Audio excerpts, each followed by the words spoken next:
It's June by the time the little caravan works its way down out of the mountains. 6 wagons accompanied by as many horsemen. Each wagon is full of trade goods from the Salonaic, the great blue lake where our journey began. Half are stacked with barrels of salted fish, fat red-eyes, and narrow blue-scaled clipper. The other half carried treasures from the south, painstakingly hauled over the world's hearts, and then sailed across the lake on the long, multi-oared trading galleys of the Canton cities. There's Hamveltai glass and porcelain, packed in straw. Deslandai jewelry in heavy iron strongboxes, fine cloth from Veed and the cities of the old coast. Valuable things people want. And me. I ride in the back of a farm cart, along with some of the strong boxes. I have offered no hint of resistance, but the guards take no chances. Ropes bind my hands together and secure my ankles to the driver's seat, with just enough slack so I can shift my weight and hang on when the cart tips or shudders.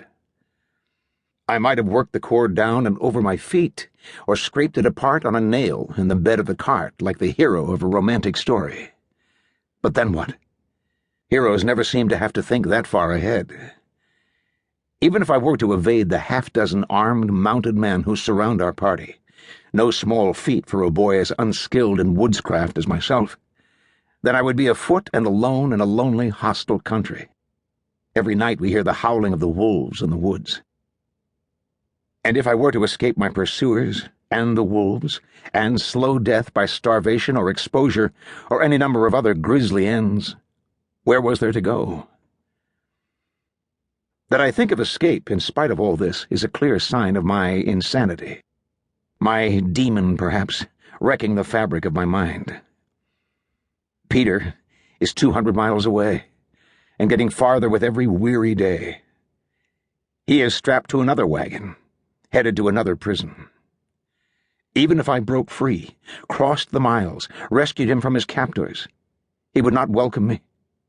This time, he would probably kill me himself. But one cannot help but hope. So I sit and wait and plan. We will not be in the mountains forever. Sooner or later we will reach a wider road, and there will be towns along the way, places to lose myself and evade pursuit. I can read, write, and do sums. There's always a living to be made for someone with such esoteric skills. I will survive. I sleep in the cart under a thick wool blanket. Twice a day the guards let me off my leash to give me a chance to squat in the ditch beside the side of the road or make water. They feed me hard black bread and sometimes a handful of greasy meat, squirrel or rabbit or fat gray mountain birds I've never seen before. The outriders travel with rifles at the ready, hoping for a shot at any animal flushed by the noise of the oncoming wagons.